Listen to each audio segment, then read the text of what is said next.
Yeah. Please tell me that I can't, that I won't, that I fail, that I'll never make it out, yeah. Please tell me all the bad, never good, fill my head full of every single doubt, yeah. Please say any negative thoughts, I pop off when I hear people say I cannot. I get off to the thought of proving everyone wrong, I won't stop to the top, so you better back off and get lost. I'ma stay loud, stay proud, never running out, never heading south. I'll be spreading out, call it word of mouth, can't put me down, I'll be getting loud. You can have me douse, not what I'm about, have your fucking cloud. It be raining now, I keep making sound, go another round, bitch I'm legend bound, can't stop me now. You don't wanna fuck with me, a slow burn like a disease. Just tell me that I can and I'll show you things that you couldn't believe. Just tell me that I can. Just tell me that I can. Just tell me that I can. Just tell me that I can.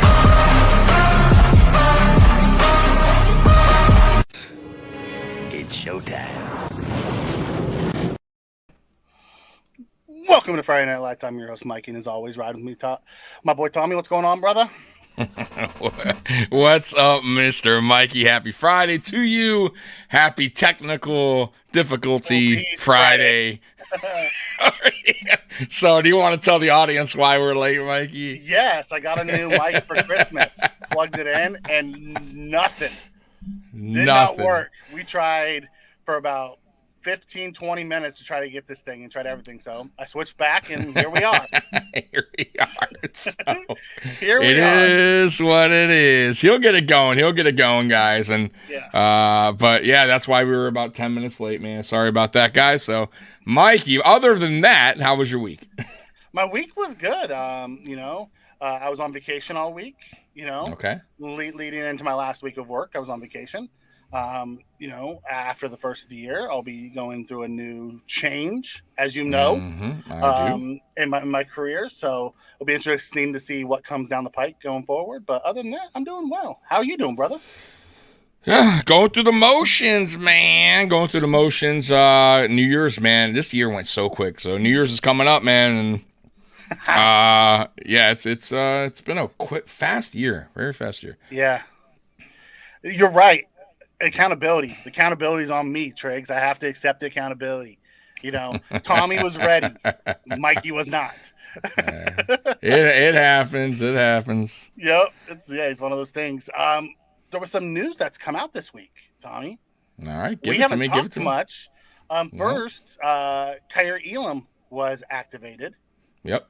I saw that. Has returned. I imagine he's going to be a game day inactive. Yeah, probably. Unless there's an injury, I would imagine. We released Jermaine and Fetty. Yep. From the 53. Mm-hmm. And we brought back Daquan Jones today. Yeah, that I saw. That was a big announcement. But me and you talked briefly the last time we were live, and we kind of had a feeling that we were going to see Daquan back this game, but for sure against the Dolphins. So yeah, I'm excited, and the other guy too, obviously, which I'm sure you're going to touch base on, Micah Hyde, right? That's your next. Yep. Which is an interesting. I'll be honest, I didn't see that coming. Yeah, I just didn't see that one coming. Okay. But yeah, Daquan Jones is man, that's huge for us, man. And like I said, now we got Joseph too for the rotational. So man, Joseph's been balling out. Yeah, go ahead. Here's my question for you. Knowing how well Poona Ford played last week, and Daquan's back, does Poona go back to inactive, or do you think they run 5 PTs? Well, probably Poona goes inactive. Because the only reason I think that is because it's McDermott tends to do that, right? Like I could totally see that. Mm-hmm. But who knows, But I could totally. It wouldn't shock me if Poona Ford is inactive. Put it that way. Yeah. Do I believe he should be active? Yes. Especially over Tim Settle. But will that? And by the way, if Tim Settle's watching, just go ahead and join the chat. Say hello. But yeah, but once again, it's McDermott. Who knows with him? It's a toss up. The other thing that's going to be interesting as well is Ty Johnson's back. Curious what they do now moving forward, because I felt like Fournette being his first game back, or not having to play all season, I thought he ran pretty good. So it's going to be interesting to see what they do with that. There's a lot of interesting moving parts. moving parts. And there's also, I'm sure you'll get to, but we also gave a workout today to an offensive lineman as well. Next one. Yeah. So go out, man. I'm jumping the gun here. Go ahead. I'm sorry. We also worked out Lowell Collins, someone that we talked about 8 weeks ago.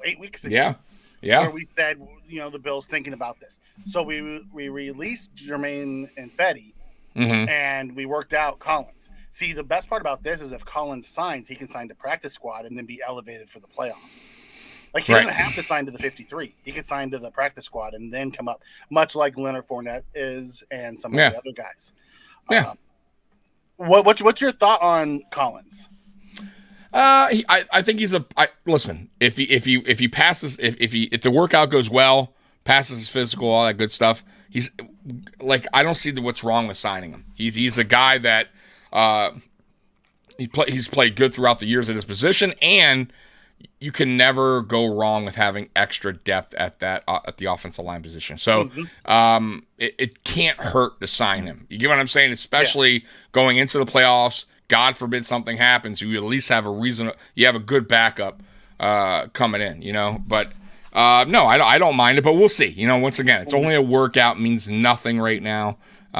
But yeah, I don't mind it if it worked out. Well, the way we look at it right now, we have one tackle. And that is Ryan Vandermark, who is a left tackle only, really. Right. He struggles on the right side horribly bad. We know Ryan Bates can get you through a game at right tackle. So can Connor McGovern. They both could kick out if they need to. We don't want them to by any means. So I would like to see us resign either Infetti back to the practice squad or Collins. So we have that depth there in case something happens. We have a guy who can get us through the game, but I don't want them taking full-time reps at right tackle, any of them. Right. We need to have that depth there. Spen comes in and says, what was wrong with Infetti? I thought Infetti wasn't in shirts. He was. The problem was he was taking up a 53-man roster spot, and he never played, so they released him. I thought they were just going to re-sign him to the practice squad. But then I heard we tried out Collins, so I was like, oh, didn't Betty not take it well and doesn't want to come back? So they're looking for a replacement? Like, there's a lot of little things we don't know. Yeah, it's possible. Spears comes in and says the AFC is ours. We'll see. Still too early to call that. We got to wait for the Dolphins to lose again. Absolutely. They got a dog fight coming this weekend against Baltimore, who surprised a lot of people, including myself. I did not think they were going to beat the 49ers in San Francisco. By the way, man, Brock Purdy looked terrible. I don't know if I even texted you that night, but dude, I had a bet going on. All I needed was fucking Debo Samuel and to get a touchdown. That's it. And he was so freaking awful, bro. And that goes to show you right there. And I'm not going to totally hate on the guy's, last pick in the draft, but he's a system quarterback. I'm sorry. He has a ton of weapons, and I felt like Baltimore totally exposed him, got after him, and made him make so many bad mistakes, bro.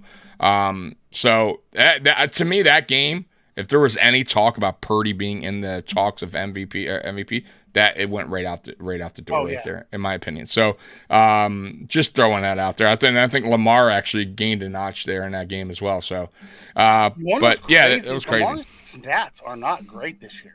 No, they're not. And listen, they're beatable. One of the best teams. Exactly, but they're a beatable team. Like, I've seen them play bad too. Like, we have a somebody, one of our subscribers, he's a Ravens fan. I know you've seen him, Ravens for life or whatever the script. So he was just like, "Oh, no one's beating the Ravens." He commented on my video or whatever. I'm like, the same thing about the 49ers too. And I told him, bro, clearly somebody's beating you because you have 3 losses. It's like, don't say no one's beating you because you've been beaten. And you haven't played the greatest football. Now, you beat a really good 49ers team. Well, the Ravens defense beat a really good 49ers team. Exactly. But I'm not taking nothing from them. I do think the Dolphins are going to have a tough fight against them in Baltimore. But we need to handle our business. Like, I am honestly, I really am not concerned with the Baltimore Dolphin game until we handle our business first, you know? Yep. And then after that, obviously, what time does that game start, by the way? Is that a 1 or 4 o'clock? Both 1 o'clock. Okay. So, honestly, I don't even know if I'll be peeking over unless you text me, hey, because I just want to concentrate on my game. You know what I mean? Because the way we are, Mikey, is you never know what you're going to get. You know what's funny? I did a video and I mentioned, I'm like, you know, Gabe Davis is what the Buffalo Bills is this season. You never know what you're going to get. You have no idea. Like, you can get that superstar. Yeah. Or you can get that, no shot. You can get that 31-10 victory over the Cowboys, or you can get the 24-22 over the Chargers. I mean, or you can get the loss of the Patriots. Or the loss of the Patriots. Right. So I don't, bro, this team is exactly what Gabe is. Like, you have no idea what to expect week after week. Yeah, listen. I first off, Twitter or X is a freaking cesspool. It's funny that you see two fan bases going back and forth and it's like the Ravens fans, it's the Miami fans, it's the Bills Mafia going back and forth on who should be the MVP. Guess what, guys? None of us have a freaking vote. Right. Doesn't matter what we feel. At the end of the day, it's what the writers feel. They're the one that gets the vote on it. If they feel Lamar Jackson is the MVP, fine. You know what I care about? The playoffs. Yeah, all that means nothing. I mean, Aaron Rodgers won back-to-back, I think, and then they didn't even go to they didn't even win nothing that year. Would it be cool if Josh Allen won MVP? Yes. Is it gonna break my heart if he doesn't? No. I don't care one way or the other. I care about us getting over the hump and getting the trophy. That's what I care about. Mm-hmm. And Josh doesn't care. I think I might care more if Josh cared, but he doesn't. Right. I agree. But yeah, it's there's constant Twitter fights going on about that crap. nonstop. This year is the one year I have not really been on Twitter as much. Oh, you're not missing much. I used to be on there so much, especially during games. But I just I tend to stay away from it now. Yes, Ben. It's very much the life's a box of chocolates motto with the Buffalo Bills. We just take care of our own business. As long as we take care of our own business, we're in the playoffs. Whether we have the 2 seed, whether absolutely. we have the 6 seed. Listen, if we have to go on the road to KC in the wild card round, you're telling me you don't think we can beat KC? I think we can. Yep. It doesn't matter to us. Did you? There is. I wanted to point. Hold on, let me look for it. But go ahead and keep talking, Mike. I'm gonna look something up real quick. Okay. So someone earlier said that Miami's going to be without Jalen Waddle. Well, if you listen to any Dolphins fan, the last time they were without Jalen Waddle, they dropped 70 on the Broncos. So, they're better offense without him. I don't see how that's the case, but okay. No, Jalen Waddle's no, they definitely need Jalen Waddle. He's a big piece of that offense, bro. Not according to the Dolphins fans. They dropped 70 without him. Then they don't know what they're talking about. Sorry to say, he's a really good receiver. I would take him in a heartbeat on this team. Yeah, you're right, Spin. If Josh had the ring already, he might care a little bit more about the individual awards just so he has them and then be cool. But until he gets that ring, I don't think he gives a crap about all the other stuff either. That's like his only focus is get that ring. There also might be without Jalen Ramsey. Okay. That's a huge loss. Ramsey's a bigger loss than Waddle because they still have Tyreek on that offense. Mm-hmm. And they have other speedsters. Ramsey is a huge loss if they lose him. Mikey, quick question. What is the worst possible comment I can make Tommy respond to? You know who Tommy's favorite quarterback is? We're playing him this week. That's right. That's right. The Zappy man. You want the worst possible thing you can say? You can say Mac Jones is better than Bailey Zappi and watch Tommy's head explode. Well, apparently he is because he's a starting quarterback. No, Matt's not the starting quarterback. Zappy is. No, that's what I mean. Zappy's they feel Zappy's gives them more opportunity. See, I think they're wrong. I think Mac's a better quarterback, and they just playing Zappy because they failed in the Mac experiment, and he's the scapegoat. Possible. I think he's so bad. You're invested. I think Mac Jones is terrible. I don't even know how I'm still baffled how we let him drive 75 yards. I have no idea what to tell you anymore. Right? Spears, if they don't need Waddle, we'll take him. We'll absolutely take him. God. You imagine Waddle on this team? We'd have that burner we need. But Mac Jones, a Pro Bowl caliber quarterback. Of course Mac's better than Zappy. You're right, Spin. Mac Jones made the Pro Bowl. According to Nick Wright, he's better than Josh Allen because he made the Pro Bowl. I got it. I was looking for something. Sorry, guys. Sorry about that. So I just wanted to pop this up for you, Mikey, real quick. So here's every way the Bills can clinch a playoff berth this weekend. Okay, so there's multiple ways. So the first one, Bills win, Steelers lose or tie, and a Bengals loss or tie. So the Steelers without the Steelers play the Seahawks. Which is a very big possibility. In Seahawks in Seattle. And they're not a bad, right? And Bengals play the Chiefs. Play the Chiefs in KC. Right? Yes. So I'm just saying there's a big possibility they both lose, and if we handle our business, we are in, and that's really all that matters, right? Yep. So that's one option. Here's your second. A Bills win, a Steelers loss or tie, and a Jags loss or tie. Okay, and the Jags are playing the Panthers, but they're playing without Trevor Lawrence. Right, and Houston just got there. You said Houston? No, the Jags. No, Jags. Jags are playing who? They're playing the Panthers. Carolina. Panthers. I'm sorry. Right, Panthers. And Panthers have been playing, even though they're bad. They actually they kept up last week with who was it? The Green Bay. So the Packers. So they gave Packers a fight. So we'll see. Right. No. And here's your third option. Bills win, Steelers loss, Texans loss, and a Colts loss. Mm-hmm. So who's the Texans and Colts play? We already know the Steelers. So the Texans play the Titans. Okay, which is a toss-up. I'll be honest with you. Yep. I know C.J. Stroud's back, but still a toss-up. The Colts play the Raiders at home. Once again, another toss-up. Raiders are a weird team. Okay, here's the number 4 way. Bills win, Bengals loss, Jaguars loss. Okay. All right, we already know that. And then number 5, Bills win, Bengals loss, Texans loss, and Colts loss. Okay. So there's multiple ways, guys. I think the first one's probably the I agree. Way. I totally agree. The easiest way through. Way through. Or is I shouldn't say the easiest. It's probably there's a couple. Most likely. It's probably the most likely. I'll tell you which one isn't bad either. This second one, I think it was. The Steelers and Jags.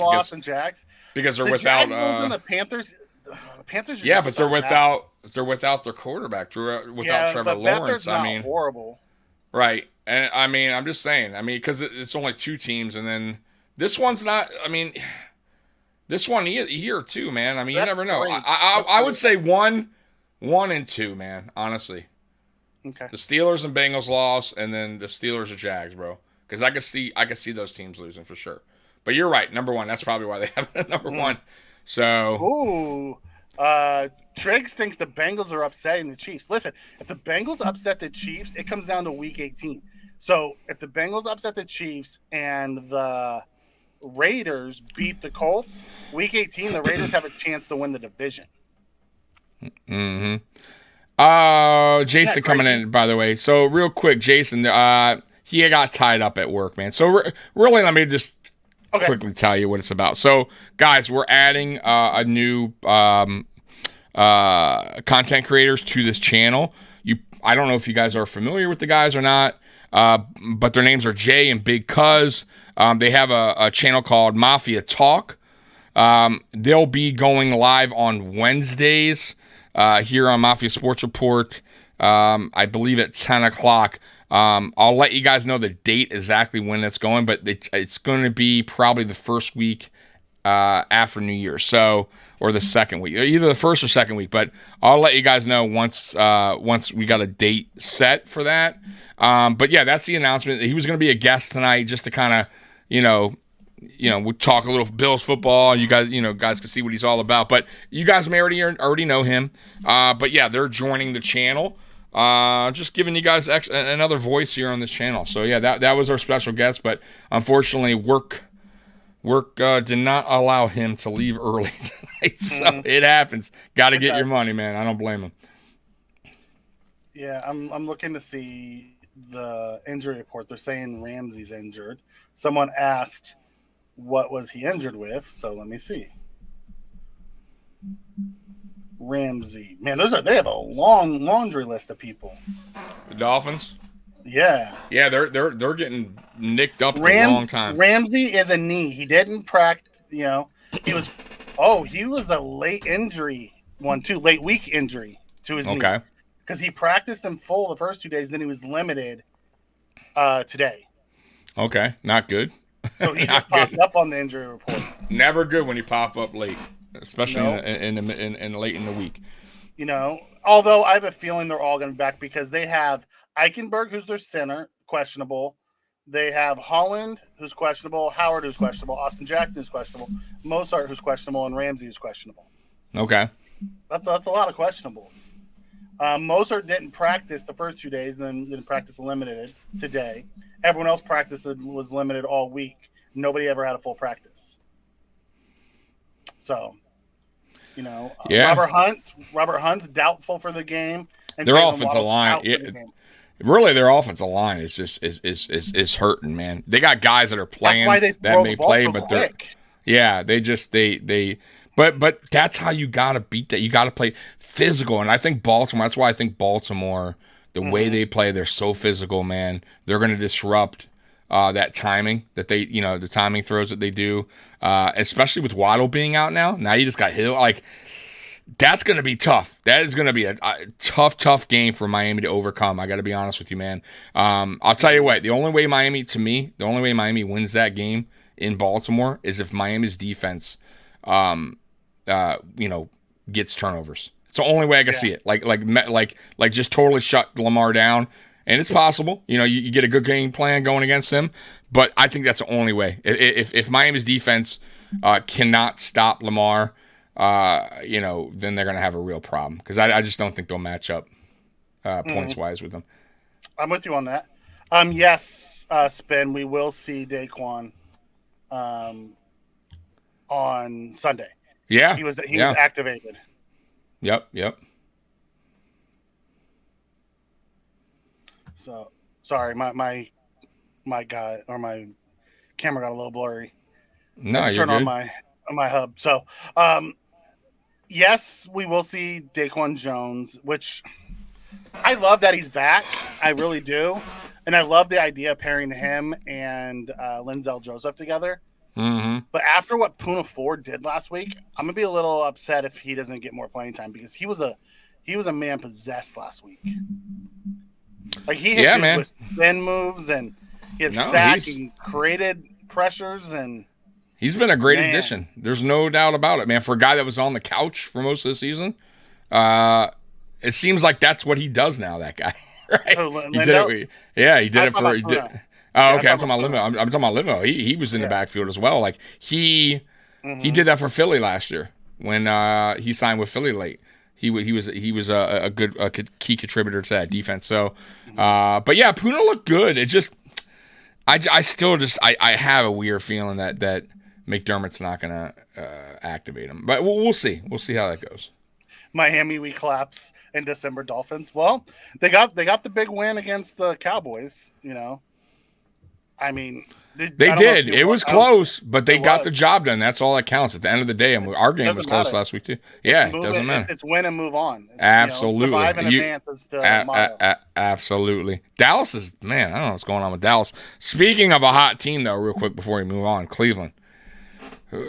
Man, I'm telling you, man. I said it last week or this week in a video. Cleveland is probably one of the most dangerous teams right now. You do not want to play Cleveland right now. Flacco getting called from his couch is playing very good football. You cannot knock them. That defense is tough, Mikey, and that defense is legit. Yeah, Flacco and that 7, 8. No, I know, but 8 turnovers in 4 games. He does, but he also has, but he's also playing some good football at the same time. He's throwing some good touchdowns, some good yards. He's you know what he brung to that team? He brung a spark, an energy to that offense, like that they were missing, even when they had Watson. Like, honestly, like it's a different type of offense with him in there, which is odd to say because he's a different quarterback than Watson.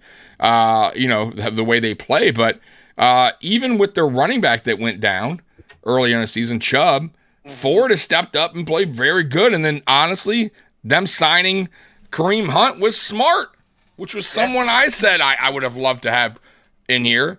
You know, I love our unit, but I'm just saying, like, that was a smart addition for them. So they've done the right things to get them in the playoffs, and that's exactly where they're headed. Absolutely. Yeah. Listen, that defense travels. That's the thing. Like, offensively, they haven't played anybody super, great since they brought in Flacco. But it doesn't matter. You play who's put in front of you. Yeah. And they, they played well enough to win, and that's all you got to do. My God, survive in advance. The Jets are god awful. I have no idea how we lost that team. They're so. Josh Allen. I get it. I get it. Yeah, that was bad too. It took him to overtime. To return. To beat us. Everything fell. Everything had it was. Everything went wrong in that game. Everything that could have went wrong. But my God, like even their defense has been falling apart. Like even their defense, man. And by the way, their owner said it. The GM and head coach Salah's returning for next season. So whatever. They're running it back, which is wow. Yeah, I don't. They better fix that offensive line, or Aaron Rodgers isn't going to make the whole season next year. No, he absolutely will not. I still think they're a train wreck. I'm going to be honest with you. I still think they're the typical Jets. Same old Jets, man. Let's hit. They had matter of fact, they had an opportunity for Flacco. Yeah. Had an opportunity. He reached out to him and wanted to come back, and they said no. Yeah. No, we're good with our Simeon, and no, they didn't even have Simeon at the time, right? They had Zach Wilson and the other guy, Boyle, who they wound up cutting. Yeah. It's like a train wreck over there, man. Anyways, Spears wants to know what's your opinion on Tua. I think Tua is. I like Tua. You know what? I think Tua is a good quarterback if given time in the pocket. I don't think he's electric, but I think he has a decent arm. I think he's accurate. I think the way that McDaniel has worked this offense around him, meaning, the way he has it structured is favoring obviously Tua because they all know Tua, has to get rid of the ball quick, right? Like you can't afford to get hit because who knows where Tua's going to land, right? Right on the IR, right? So, but as far as quarterback wise, honestly, I would say he's top 10. I mean, that's fair to say. I really think that's fair to say at this point. He's top 10 in my book because the numbers are there. He has the weapons, but if you look at he doesn't throw a lot of interceptions. I'm not saying he doesn't throw like very little, but I think he's up to 10. Like it's not crazy for a guy that throws a lot of passes. He does have obviously the weapons, but they built around him. They built really, really smart around him. But I just think I think McDaniel set it up for him to succeed as long as Hill and Waddle are healthy. But as you see, during a long season, these guys don't like a lot, especially guys with speed like that get hurt. I don't know why, but they always tend to get hurt a little bit. Smaller guys, and Hill's starting to feel that late season, we're starting to get a little banged up there. Waddle's starting to get a little banged up, and now you're starting to limit. You can see the Dolphins really starting to struggle on offense a little bit more because of those guys are not on the field as much. So, and their offensive line. So, But I think Tua's okay. I think he's top 10. I think that's fair to say. I don't know where he is in the top 10, but he's definitely top 10. You can't take that away from him. I think he's between 10 and 12. Okay. Here's the thing. I think Tua is a solid quarterback in the NFL. He's limited, but the scheme that his coach put around him highlights the things that he's really good at. Exactly. Yep. If you take away his first read and make him have to play outside his structure, he struggles. And, that's where most of those top 10, when they go outside of structure is why they're in the top 10. Because they could play above the scheme. I don't know if Tua can. I haven't seen Tua do it yet. Doesn't mean he can't do it. I just haven't seen him have to do it. Like against the Bills, when we took away that first read, he struggled. And the losses when they took away the first, it was against the guys who took away the first read. At the end of the day, he's good. They have a lot of really good playmakers. They built around him. It's what you want to do. It's what good organizations do. Absolutely.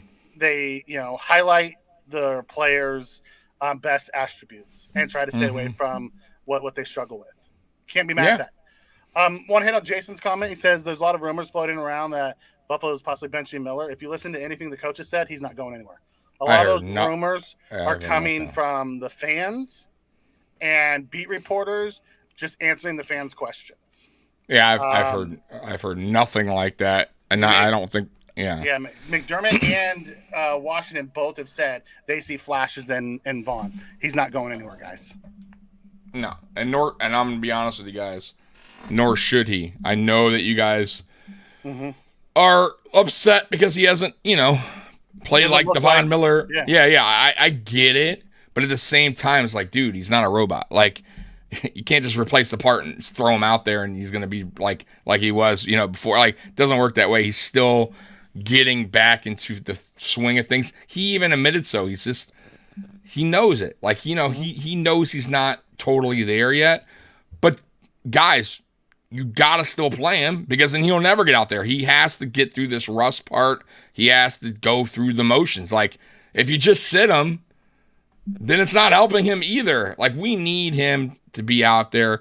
Now, what I would like to see is when AJ Epinesa comes back, maybe a little bit more splits on the reps, on the snap counts. Maybe rotate them a little bit more in and out because Epinesa was doing a really good job this year, rather than just have Vaughn play more snaps. But I kind of felt like when Epinesa was there, that's what they were doing anyway. So I think it would be stupid to bench him. Like, it would make no sense, guys. Like, I'm going to be honest with you. Like, it would make no sense to bench him right now. Like especially his knee brace is off. You can kind of see him getting slowly back to what we kind of remember. I feel like his cuts are a little bit better. The only thing I would say on him that I still don't like is I feel like, and maybe obviously because, it's a knee thing, but I feel like he's going to the edge way out and offensive linemen are just pushing him further and further away. And I almost feel like he's still a little hesitant on cutting inside. Like, because you all know, we all talk about what made Vaughn so great. The fact that he can bend. Like everyone talked about it, right? He bends so well, right? And you don't see that right now. He's not bending going in the inside. He's basically trying to speed rush his way to the outside, and offensive linemen are just pushing him back and back and back. Until he can get that bend back, I think you're going to keep seeing Von Miller get pushed and pushed further back. He has to eventually start cutting it in the middle. And I thought he was in that one game, Mikey. What was it, against the Chiefs? Where he was cutting inside? Or what game was that? Where we were like, oh, okay, remember I thought it was the Chiefs toward the end there. It was like toward the end, and Vaughn was on. Yeah, the Chiefs game. At the end of the game, he had a really good pass rush. Like where he went inside instead of going to the outside, which is always what it seems like he's been doing. And that's why I was like, oh, shit, okay. You know what? Maybe Vaughn's getting that bend back, but he hasn't done it since, Mikey. So maybe it's, like I said, a physical and a mental thing too, Mikey. You know what I mean? And he just has to break that cycle. You know what I mean? And get cutting inside. My only issue with Vaughn is he runs himself out of plays, and he leaves the back door open on a lot of them. Wide open. That's my only issue with him, and I think that's a lot of what the Mafia is pissed off about is, he allows the escape patch. Everyone else is running in their pass rush lanes, and he's going super wide. Jerry Hughes used to do the same thing. He used to piss me off. You know, I'd like to see him come back less, and I think he will once AJ comes back. But AJ probably won't be back until Miami game. I don't think we're going to see him this game.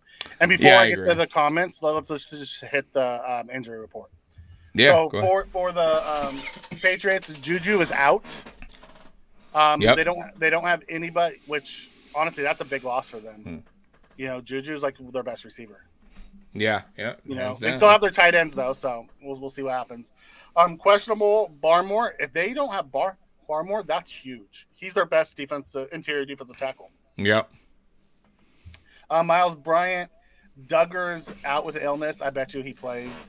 Henry's with a knee. Jennings with a knee. Jonathan Jones with a knee. Peppers left last week with a hamstring. I'll be surprised if he plays this week.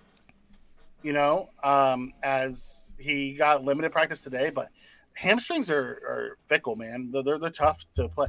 Matthew Slater hamstring and Sean Wade left the game last week with a hip. Be interesting to see how many of those guys actually play this week. You know what I mean?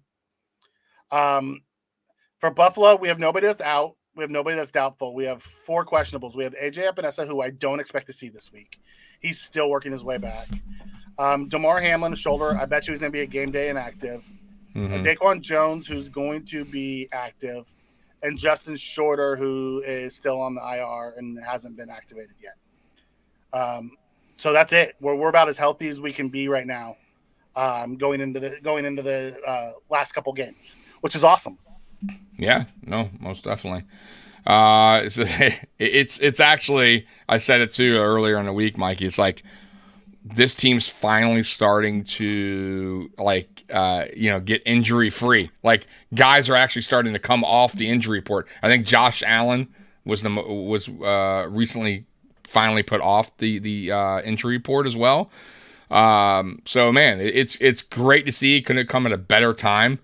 Playoffs are right around the corner, so it's awesome to see. It still sucks that obviously guys like Matt Milano is done.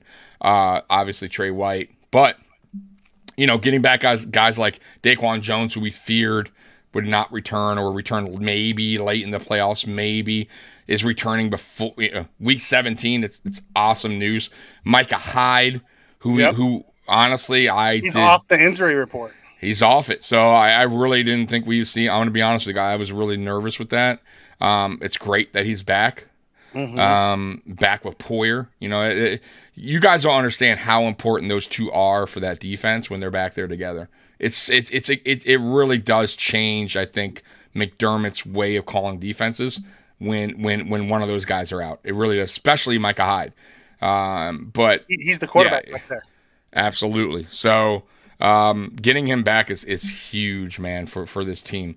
So yeah, because what it does is it allows Rapp to come in and play his natural position as more of the strong safety with a hitter, and allows Poyer to drop down on the box on those passing downs, rather than Rapp, flipping spots, because he's starting at free safety, flipping over to strong safety as we bring Cam Lewis in to drop Poyer down. We're moving guys all around when we do that. This way, we're going back to our base defense, and then getting Daquan back. If Daquan's 80% of what he was before he left, he's going to be a monster on the inside. Yeah. And that's only going to help our defense. I want to hit Spears' comment. He says Shorter might play. Shorter's still on the IR. They have to activate him, make a corresponding move to put him on the 53. I don't think you're going to see Shorter this year. He's full participant in practice, though. But, he's still officially on that. He is on the IR, but they have to make their mind up next week, I believe, is the final window, when the window closes for that to return. I'll tell you what, though. I wouldn't hate the idea of maybe not Shorter, but I still wouldn't hate that idea either, and put Hardy, just either cut Hardy, I hate to say it, or put him in the practice squad or cut him, and bring up Andy Isabella. At this point, I just don't see Hardy doing anything for this team offensively, which he hasn't all year. I don't see him doing anything on the special teams, even though he's played a little better punt returns, but now he's fumbling. Right? Now he's fumbling. It's like, I'll tell you what, like, that's why I'm almost like, the thing with Shorter is he hasn't played anything really. I think he played one preseason game, if I'm not mistaken. Andy Isabella at least has the reps with Josh Allen.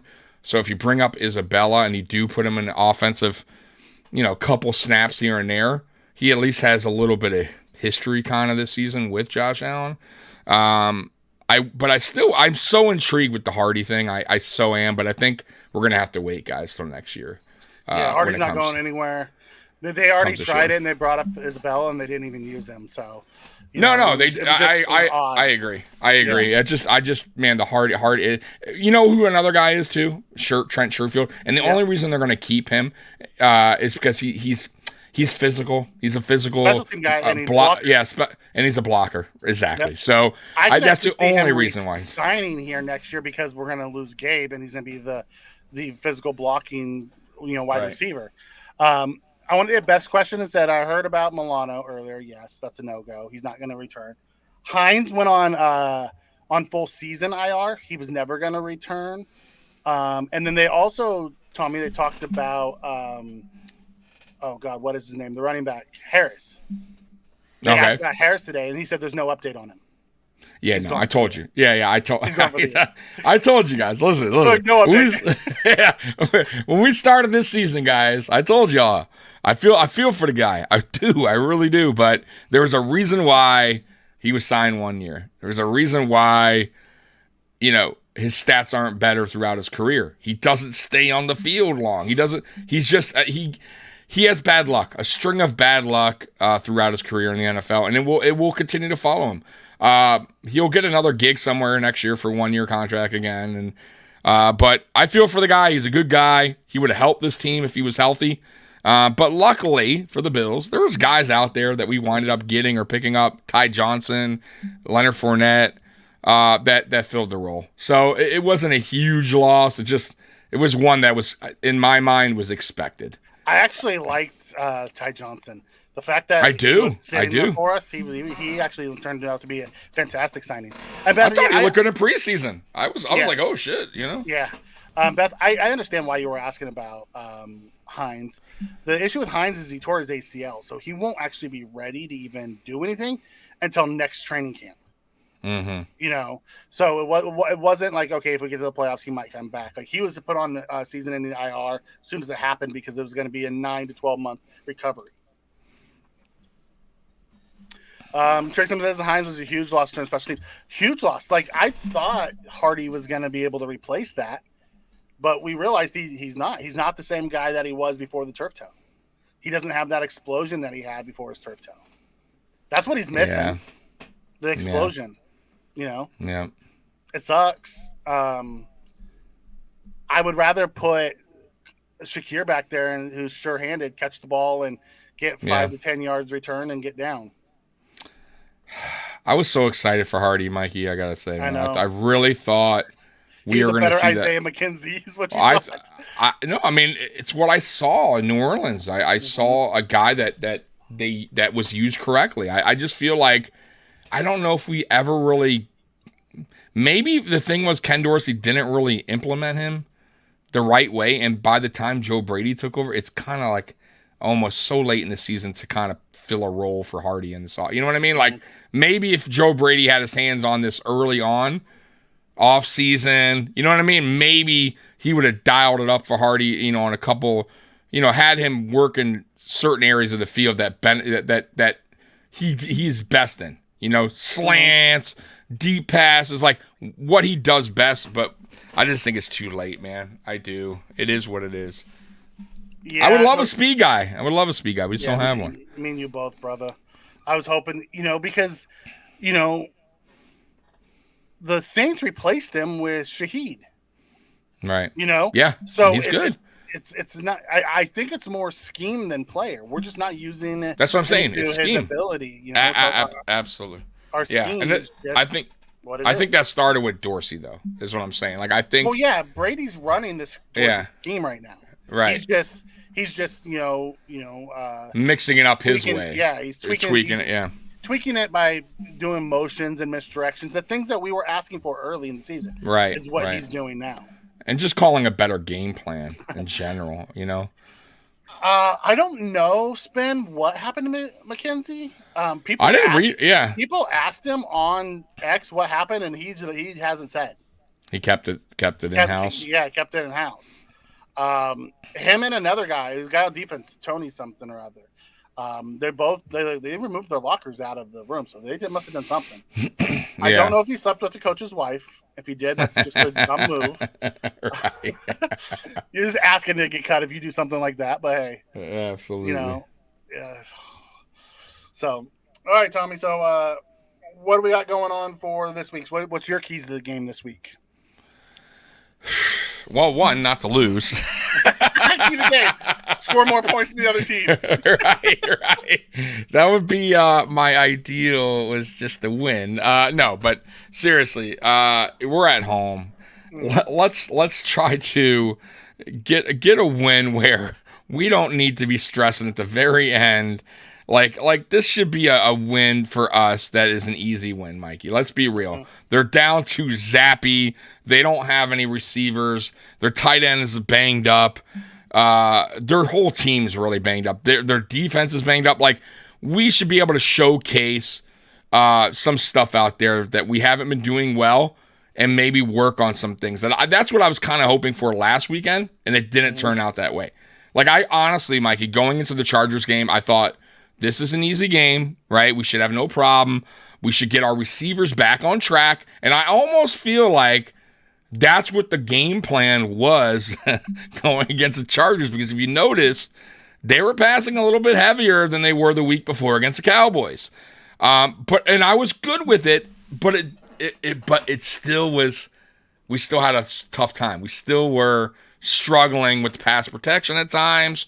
Our receivers, except for Gabe, still are. I don't know what's going on there. So once again, I want this game. I'm hoping that, you know, our defense does its job, controls that part, where the Bills' offense can start working on some of the stuff that hasn't been working, and that's the passing game, in my opinion. I think the run game is working now. I don't think it's something that we need to address or worry about. I think our run blocking has improved drastically. But what we need to work on is pass protection. We need to get our receivers more involved. I want to see Stephon Diggs get more involved. I want to see a Stephon Diggs game. Like, let's get Stephon Diggs 100 yards. I'm not saying force it to him, but we need to get him back on track. We need to get his confidence back. We need to get Josh and him his chemistry back, because something is a little off there, and I don't know what it is over the last month. I would like to see that connection going back in this game at home. It would be trust me, Mikey, if this receiving core can get back on track heading into the Miami game, Week 18, I'll feel a lot more confident in that game that we're going to beat the Dolphins in Miami. You get what I'm saying? If we go against the Patriots and our offense, our receivers are still struggling, Diggs is still under 100 yards, nobody's, Dalton Kincaid, couple catches, you know what I mean? I'm going to worry a little bit, because this offense, it ain't totally correct right now. We're still struggling at some positions, and that's the receiving. It's a problem. And I really feel like it goes back to Dawson Knox returning. I hate to say it, but it's kind of fucked up the offense. We went back to 12 personnel. We went back to 12 personnel. I feel like Dalton Kincaid's route tree has once again shrunk to short underneath. It just seems kind of like out of sorts when we do that. So I really hope it was doing that before he got hurt. He got hurt. Yeah. We went to 11 personnel. Right. The offense started to click more. We saw a year ago, and then all of a sudden he's back, and we're back to 12 personnel, and things are clunky. Here's my take on this. Yeah, go ahead. Get the running backs involved in the pass game. We didn't do that last week. Absolutely. I think that's part of the reason why the pass game struggled so much. Absolutely. Get the running backs involved in the pass game. On defense, get to the quarterback. If you hit Zappy, he's gonna make mistakes. Pressure, like we got zero pressure for most of that game against Easton Stick, and we made Stick look like a freaking superstar. Because we had until we got down to third down, and then McDermott brought some exotic blitzes. McDermott just played soft zone cover 3. If you do that, Zappy's gonna move the ball down the field. Right. So get some pressure on him. Getting Daquan back hopefully will help. But on the offensive side, I don't need Diggs to have 100 yards. I need Diggs to come up with clutch catches. That's what we've been missing. Right. Clutch catches. I agree. I was just saying I would like to see it. I'm not saying he has to have it, but I would like to see a better performance than 25 yards, 30 yards. You get what I'm saying? Like, I need him. Catching 3. Here's the problem. Our offense has been a 3 to 7 yard route tree. Stop the wide. By the way, I'm gonna lose my shit if they start the game with the wide receiver screen pass at Stephon Diggs. I'm really going to. I'm gonna throw something, and somebody better not be around. Like I'm gonna have a hissy fit. Please, like Joe Brady. I know you don't watch this channel, but god damn, dude, like don't do it. Don't do it. Don't start the game with the wide receiver. We should be throwing the wide receiver screen to Shakir. Yeah, I'll be good with that. Or how about none, just to start the game? How about just do it later in the game when things are... I don't need to start the game. I'd like to see us come out, run the ball to start the game, and then from there, get Josh hit and then let him throw the ball. He plays better after he gets hit. Sophia, thank you so much for the super chat. We appreciate it. Thank you, Sophia. Smash the like. We appreciate it. If you smash the like, we always appreciate that. It's the best way to help the channel. Yeah. Yep, absolutely. Okay. All right, Tommy. What's your score prediction? You got to go first this time. When I go first, have you been winning? Yes. Since I've been going? Okay, so that's okay. So that's why you have to go first. It sucks because I'm always thinking the Bills are going to just smash these teams that we're supposed to be smashing.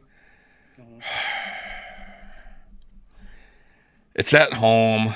It's going to be, I think, light rain, if I'm not mistaken. From what I saw, I think it's 35 to 40 degree temperature. Hey, before you answer, did you go ahead. Diggs with tendonitis in his neck? I didn't hear that this week. I didn't hear that. But I will say this, though. I did mention, I think that something's going on with him, maybe, like, he's physically. Playing through some kind of injury. I absolutely think something's up. Because when he went down on that opening play, I remember the week before he went down on something as well, and he was a little banged up too. And then remember he went down right away in that game, and it wasn't even a big hit. It was they grabbed his head in this last one. Yeah, tweaked his neck. So I think there's something going on there that he's not saying, and whatever. But anyways, but no, I didn't hear about it, but I did mention it. I think something's up. All right, so my score prediction. Golly. Yeah, Josh threw it in the ground and Diggs went down to get it and then got his head yanked backwards. It's the Patriots. Their defense still shows up. I'm going to say 31. 31-14. I don't. It shouldn't be that close. I'll be honest. It should be 31-9. Like, honestly, guys. But with us, I don't. It's so difficult, man, with us sometimes. But it is the AFC East team. It's a rival. We've already played them once. It's Bill Belichick. It's still a Belichick coach team. But I still think we just have a far superior team that's way healthier. We're at home. So, yeah, I'll go 31-13. I'll take 1 point away. 31-13. Right. Jason has it 34-21. Jose has it 27-17. I actually have it 30-16. Okay. Yeah, so close to mine. Okay. Yeah. That makes sense. I figure, they'll get over a couple field goals. We'll probably kick a couple field goals, have a couple touchdowns. Yeah, I see it like, 30-16, somewhere around there. I'm good. If we go over 30, that's fantastic. Right. That's what I'd like to see. Oh, Roy comes in and says 27-23. I could see a game where like it shouldn't be that with Bailey Zappi as the quarterback. It shouldn't be, but that offense should not score 23 points against us. But right. We'll see. But once again, I don't know what this team is so unpredictable. Guy. It's so unpredictable. This team is it's the craziest. It's the craziest shit ever. I would hate to have it 23-19. I love that one, Ben. 35-9. I mean that should be the score. Like honestly, Fort Scott 99-0. Wow, no Scott Blakely tonight. You're right. No, Scott was in here earlier. Oh, was he? Yeah. All right. Yeah. Yeah, it shouldn't be. Mac Jones. Yep. Mac Jones drove down and won it for us. Mike, we're the Bills. They'll make us sweat. I hope not. I would like to see us just run away with one. Maybe have a game like we did against, the Cowboys where Josh can sit down in the fourth quarter. Look at us, Mikey, getting people from the Philippines watching international. Man, international. We're getting pot. This channel's growing. We got people from the Philippines. Thank you so much. Yeah. Yes. Easton Stick put up 22. I can see Zappy putting up 23. Well, here's the thing. Easton Stick put up 22 because we gave them 3 possessions on their side of the field. Right. That's the only reason why Easton Stick put up 22 is because they had, 13 points handed to them. A touchdown and 2 field goals. They only actually had 2 drives that they drove the field on us. We gave them 13 points by stupid ass turnovers. 100-0. 100-0. I'll take 100-0 score. And then the Dolphins can shut up about their 70. Right, Tommy? Yeah, listen, just get a win. Don't make it ugly. I need to see this team get back on track. We got a tough game coming against Miami. Also, too, obviously, just get out of there with no injuries, knock on wood. Yeah, we need this team. Advance, stay healthy. That's it. That's it. I don't care what the final score is. Survive. I don't. Of course, I want it to be a pretty win. Fucking, we're looking like, Josh throws the 5 touchdowns. Yeah, right. This offense is and like, oh, watch out! Here comes the Bills. Yeah, right. Diggs is unstoppable. But listen, get the dub. That's all that counts. And it's weird. We play very good, at least so far this season, against better teams. So that's why I'm kind of not worried about the Dolphins. Because if our track record says something, it says that we actually play better against the better teams and shitty against shitty teams. Yep. So I don't get it. See, here's the problem, Sophia. I don't disagree with this at all. I just have seen nothing that tells me they're going to feed Kincaid. Nothing. Yeah. Not with Dawson. It also Knox doesn't help that he's been dropping them the last few games, too. Darnell comes in and says 38-21. I'll take a 38-21 win. I don't want to see the Patriots score 21, but if we score 38, they're going to have more possessions. So, that could happen. Would Denver take an ugly win? Would Houston take Denver would have taken an ugly win. Houston would have taken the ugly win. Kansas City would have taken the ugly win last week. At the end of the day, the NFL is about surviving and advancing. It's not the NCAA. You don't get style points in the NFL. It's W's. By the way, how do you feel? Wins. How do you feel about the Denver situation? I understand what he's doing. Interesting, right? They're cutting his hat. They don't want him to get hurt. He's never wanted him. He made that clear from his first press conference that he never wanted Russ. Right. It was an arranged marriage that he was stuck with them because of that contract this year. Like crazy, they don't want to have to, like, as it is, they're eating like 30-something million next year. Yeah, I know. If he would have got hurt, they would have been eating 60-something million over the next 2 years. Wild. Yeah, man. I don't blame. He's not the first one to get benched because of that. Yeah, no, I know. I forget who it was. Carson Wentz. Oh, you're right. Wentz. Yes. You know, Carson Wentz got benched in Philly because of it, and he got benched in Indianapolis because of it. Interesting, man. NFL for NFL. injury concerns. You know, I wonder Jared Goff got benched in LA before he got traded. You think somebody gives him another opportunity? Yeah, I do. At a fair, okay. Because you have to remember, he can sign for league minimum next year, and Denver has to pay the rest of the salary. So someone's going to assign him to we'll get a it. Yeah. deal. Why not? Worst case, he doesn't do. Who cares, right? You know where I can honestly see him? New England. I was thinking the same thing. Because why not? You draft a quarter, right? You let him sit behind, right? Rot and learn for a year, right? You got a cheapy deal. He's with Bill Belichick, maybe, or whoever the new coach is, right? No, that makes more sense than anything. Because who cares? Worst case, he doesn't do that all that great. He's still a mentor and whoever's learning behind him, and you sign him. Whoever the new coach is in Washington. But I think it just kind of the Patriots just seem like that type of organization that would do something like that. Yeah, I could totally see that. They sign him, they pay him league minimum. Someone else picks up the tab, and they try to get what they can out of him. Yeah, I can see that. Yeah, you're right. All right, let's hit the chat, see what else we got.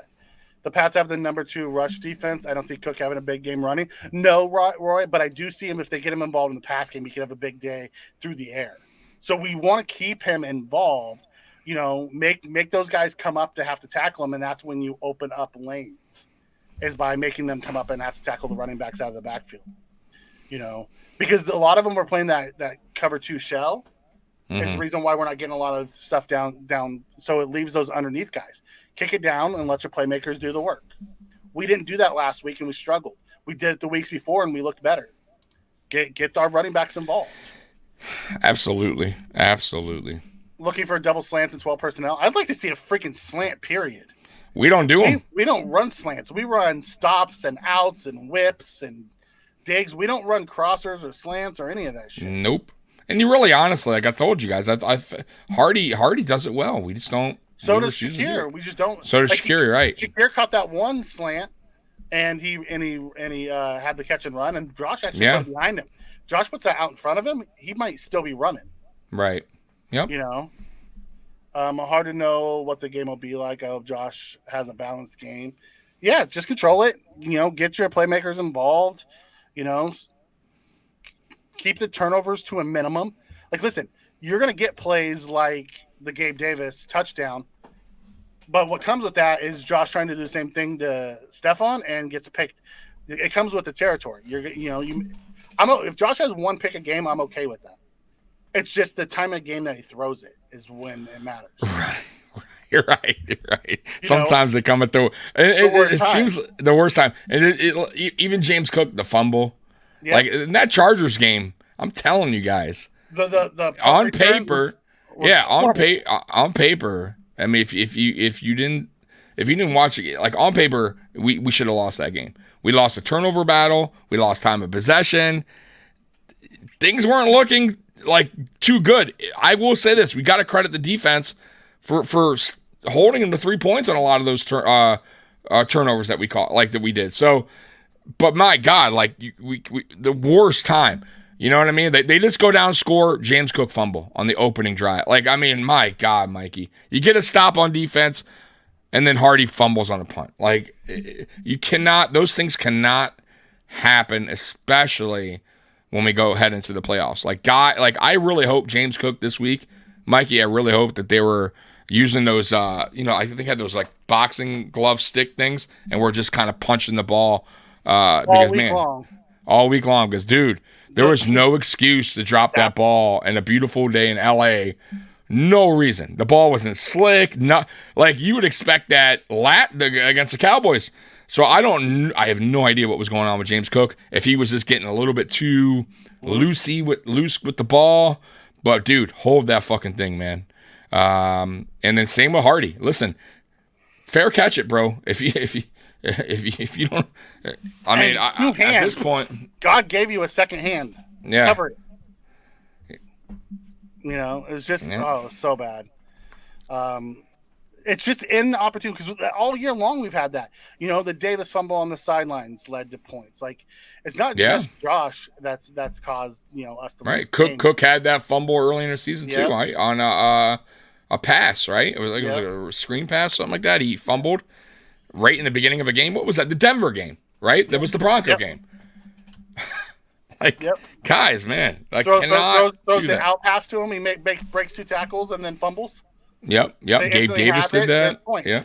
Yeah. Gabe Davis has done it. Can't do it. Diggs has done it. Diggs has fumbled. It's absolutely. Kincaid going down the field to score in that Denver game. Oh, forgot about that. And like the 20-yard line. I mean, it's the time. It's where we are in the game that hurts us so bad. Yeah, I agree. The timely fumbles or turnovers that cost us. It's horrible. Imagine if the Chiefs end up 9-8. There's the way they're playing, man. Yeah. They're shit. I don't know what's going on there. Kelsey got $20 million for that COVID flu commercial. Hey, good for him. Make that money. I did make a comment a couple weeks ago about how I thought Cook carried it too loosely. He does at times, but here's the thing: we know that they're going to punch at the ball. The problem he needs to do is, and I don't want him always to go down with the first one, but when you get in a pile of people, go the hell down. Right, or put 2 hands on the ball, man. Yeah, cover the ball better, bro. You can't. I notice when he gets to the outside, he's a little bit better, but in the inside, man, it's where he's starting to. I think teams are starting to really punch at that ball. That's why I got nervous last week when we kept running him up the middle again. I'm just like, dude, like he's not. It's one of those games for him, man. Like. But they, in a way, though, I will say I'm glad McDermott, for the first time, at least he gave him that vote of confidence and did stick with him. But as a fan and as a guy that covers the Bills, I would have honestly preferred Fournette in that situation at that time. And I don't think that would have been a slate on Cook because we're using our power back. Like, that's the reason why. Because Cook's never going to be a power back. It's not how he's built. He's a speed back who gets to the outside more. He's a running back that could cut. If the blocks are there, he can find the holes. But he's never going to be a power back. So why are you treating him as such? Like, I get and all we were doing there was trying to chew the clock out. Like, it made no sense to me why they would have him in there at that point of the game. That's all. And I hope they learned their lesson. They don't do that again. Like, you have Fournette in there. You have Murray. Like, you have the guys. Murray didn't get a carry. 0. But why? Like, dude, like, whatever. You have power backs. You have guys who've been there, done that. Like, that can move the pile. Also, Fournette, that first carry, when they knew we were going to run it, got 3 yards. We brought James Cook in, and he lost 2 yards. Like, go back to the big guys. Let the big guys finish the game out for you. It's okay. It's not a big deal. Driggs comes in and says teams know that James Cook has a fumbling issue. They're gonna. I wouldn't consider him having a fumble issues. He's had 2 games where he's fumbled the ball. He had 1 fumble last year, so I wouldn't say he has a fumbling issue. He just, he's fumbled. He has 2 games this year where he's fumbled. However, they are going to be punching at the ball because he has dropped it. Connor. Yes, I do think he plays. He came out and said he's going to play. This week they put him as questionable. We know that, but they put him as questionable before they activated him. That's why he showed up as questionable. He's been activated now, and he'll play this week, which will be awesome. Yeah, makes you wonder what it was Dorsey's keep putting him out there after he fumbled. If that pulled him out, it makes you wonder if it was. I think it was McDermott. I don't think it was Dorsey. I think it was McDermott because Dorsey was up in the box. I think it was because he also stood next to McDermott and talked to him while he was on the sidelines. Yeah. But McDermott came out and said at the end of the last game, he said, "We're not at the time of teaching right now. We're deep into the season. It's time about getting the playmakers in there." So he's no longer going to be doing that to him. But it was only him that he did it to. He didn't do it to anybody else, which was odd. Mm-hmm. You know what I mean? He's been activated. Yes, he's playing. Even if he's questionable. Well, he was questionable, Connor, because he was added as questionable because he wasn't activated off the IR. Right. And then they activated him after the injury report was out. So we're good there. Leonard Fournette, Latavius Murray, Reggie Gilliam are going to be the snowplow for Chef Master Cook. So if we go with Fournette and Murray, that means Johnson's going to be down. I don't see Johnson being down because he plays special teams too. I think it's either going to be Fournette or Murray. I think Johnson, because Johnson's leaped over Murray. In touches. Yeah, he definitely is getting more touches. Now, Mikey's might be right. It might come down to Fournette and Murray where they're more comfortable. I do feel, though, if that does come down to it, it might lean towards Murray. Mm-hmm. And the only reason I say that is because Murray's been more familiar with the offense up to this point. But you never know. We'll see. They have dressed 4 running backs in the past, and Ty Johnson does play special teams. So could they do that in the playoff? It's very possible. We'll see. I don't think so because there's other needs that they might want to, get a guy active. If they do that, I see either Sherfield or Hardy sitting down because I don't think they take away from the defense. It'll be somebody on the offense. So if they dress 4 running backs, that means it'll most likely be Hardy. Hardy's deactivated, gets doesn't get the game day jersey. Shakir's returning punts, and then they have 4 running backs. That's the only way I see that happening. I don't see them taking a D lineman or an extra corner for an extra running back. I can't picture that at all. And and Gilliam won't be sitting because he plays on all 4 special teams. Right. Yeah. Amy, kudos to Cleveland for the first playoff. For being the number 5 seed. It's only 3 times this century. Hey, gotta give them props. They've done well. I think didn't Cleveland make it with Baker a few years back too? They did. I believe they did. I think it was his first year. I thought it was.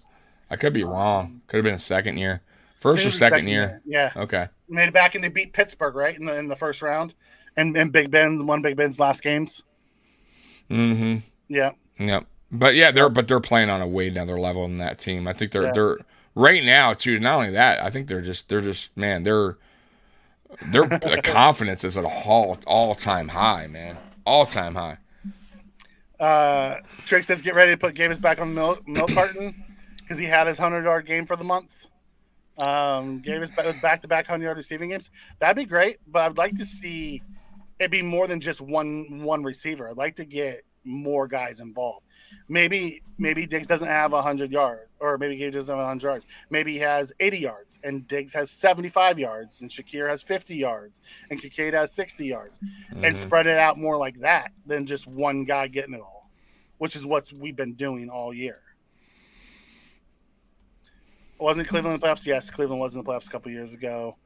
3 years ago was in 2020. Browns, yeah. All right. Anything else as the chat's got that we want to talk about before we head on out of here? No more Thursday Night Football this year? No, you're right. That was the last game was last night. That's it. And it was a banger, wasn't it? Watching the Jets look like crap. Holy crap, man. Oh, they were a hot mess, dude. God. I shouldn't call them the Jets. They're the Aaron Rodgers. It's pitiful, man. The New Jersey Aaron Rodgersers. They had, believe it or not, they had opportunities to get back in that game. They were only down 10 at one point, I think, and they just kept the defense of the Browns just kept stepping up, and they kept throwing that underneath crap to Breece Hall all night long.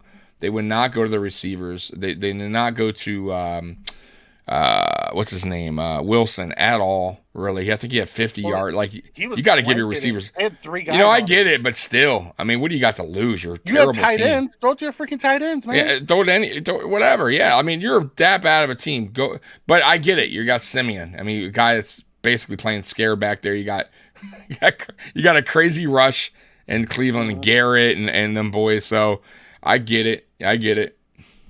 Yeah, Spin, you're right. Jets are more than Aaron Rodgers away from being a playoff team. They looked horrible.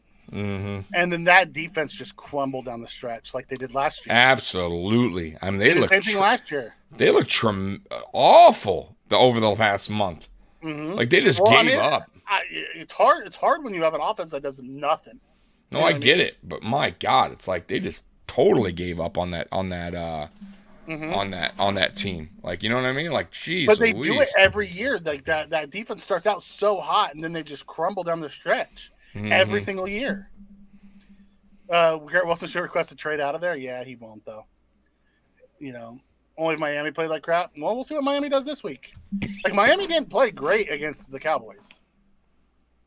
Quentin Williams shouldn't have re-signed with them. Oh no, he's gonna be on a losing team for a while. I feel bad for the guy because he's super talented. You know, they did. They gave up. They completely gave up. I mean, a cold, wet, 33-degree game. We played well in those conditions. Okay, that's what our game's gonna be like. It doesn't matter. You know, I mean, I think that hurts the Patriots more than it hurts us. Although they also play in crap weather, so. Tank Fest, Week 18, Jets versus Pats. Here's the thing: the Pats aren't tanking. They've won 2 of their last 3 games. They're fighting. I feel like they're fighting for the coach. And they're spoiling people's playoffs. Like, they beat the Steelers, which hurt the Steelers. Then who they beat last? They beat Denver. Which led them to bench Russell Wilson, and when they had a chance for the division still. Yeah, wow. Wild. They were in the Chiefs game for a hot second, but they still were the first half. First half, but yeah. But listen, we can't take any team lightly, but we definitely can't take the Patriots lightly. As long as Bill Belichick is coaching that team, he knows Josh Allen and this offense very well. Like, if there's one guy that knows this team very well, it's fucking Bill Belichick. So you best believe he's going to have a game plan.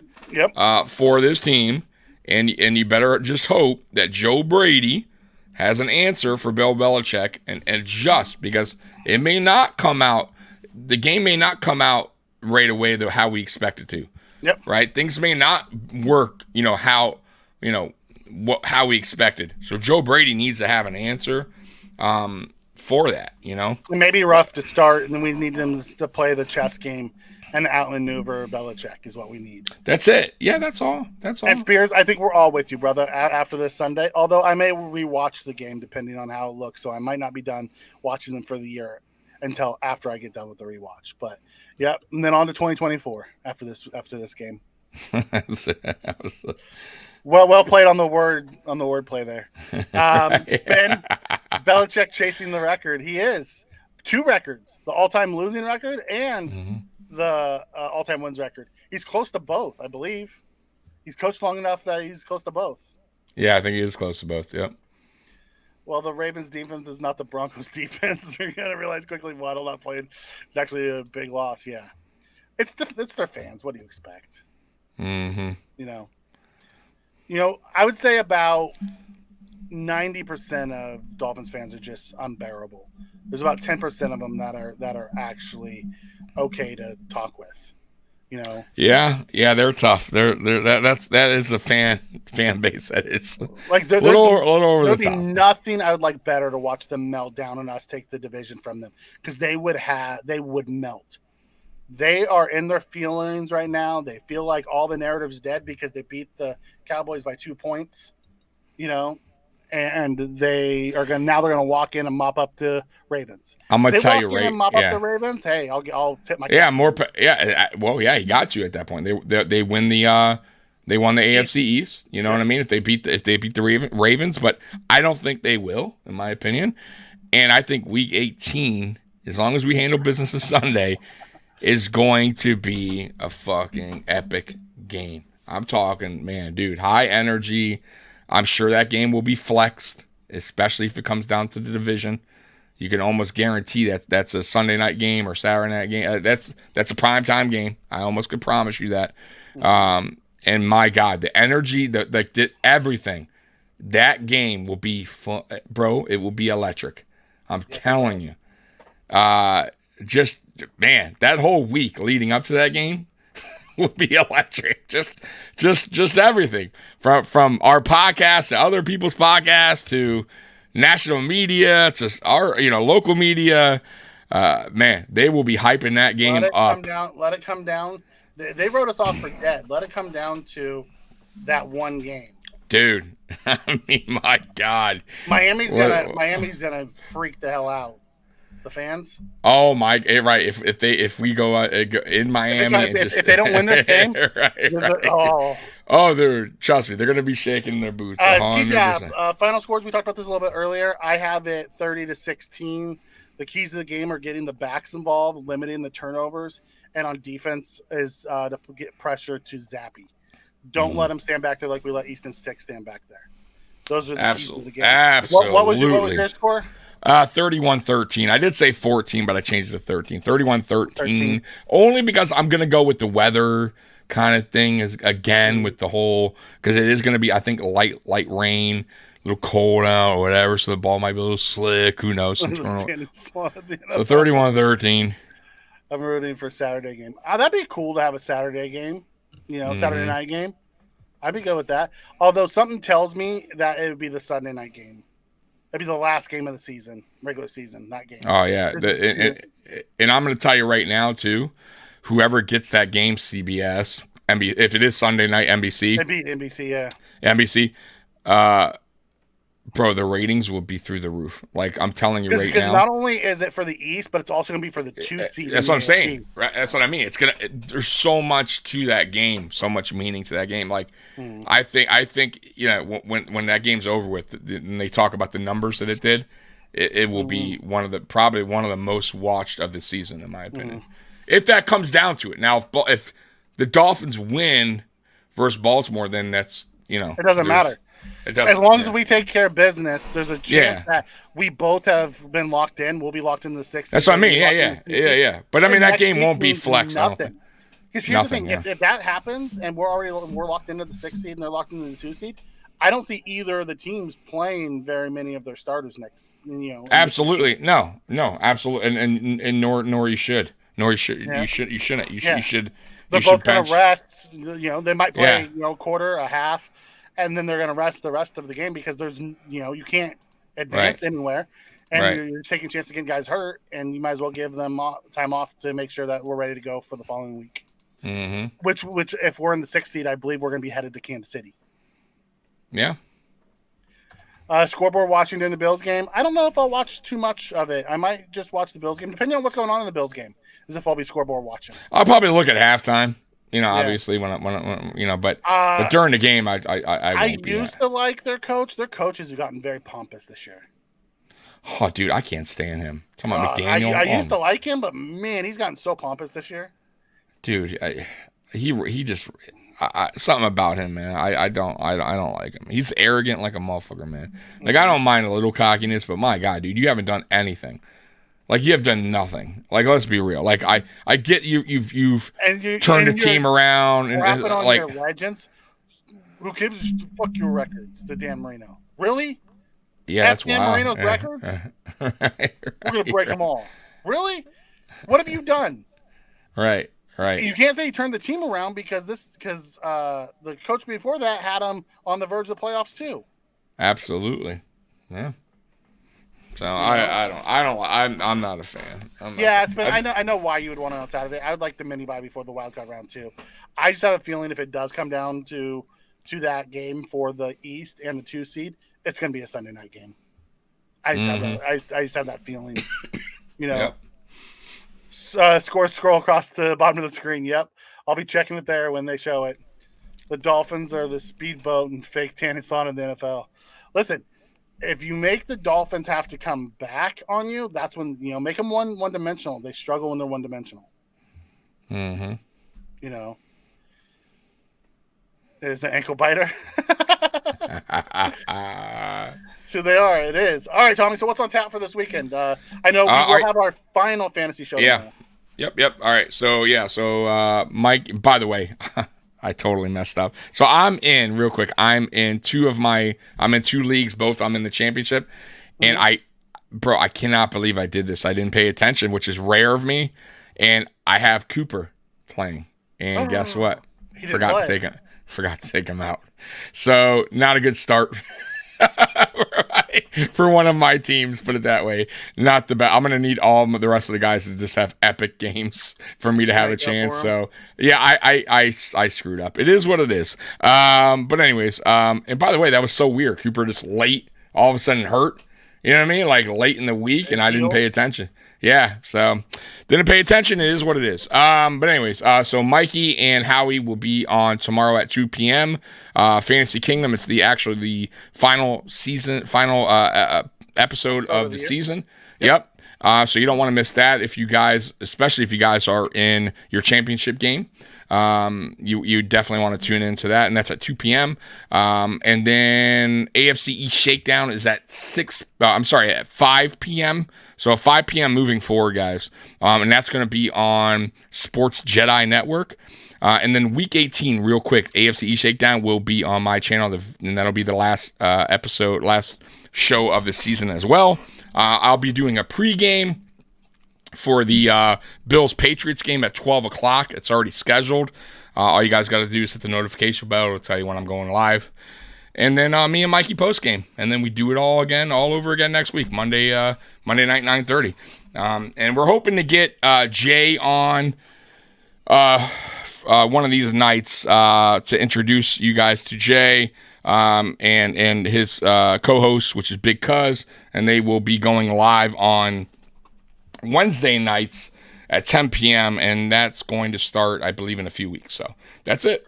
And what's the name of that show going to be? Mafia Talk? Mafia Talk, yeah. So they have their own YouTube channel, guys. So if you go over to the YouTube channel, Mafia Talk, they already have their YouTube channel. So basically what they're going to do, Mikey and chat, they're going to take their live show and move it over to our platform and to our channel. And they're going to still be doing videos and shorts on their channel. So anything live is going to be on Mafia Sports Report moving forward. And then, check out their videos and their shorts on their channel as well. So go over their channel, subscribe. Even if you have time, watch some of their content. They went live this Wednesday. So if you guys want to go over there, see what they're all about, there you go. And that's it. Oh, yeah, that sucks, that parlay. For you having a parlay $1 for 85 and then you got the guy doesn't even play. That's rough. Yeah, it sucks. Now it's 1 for 10. Hopefully Gibbs gets you your touchdown, buddy, and you win your $10. Mm-hmm. All right, everyone, we'll be back after the game this week with the post game, talking more Bills. Until then, go Bills. All right, go Bills, man. Bills Mafia, we love you. See you later. Peace out.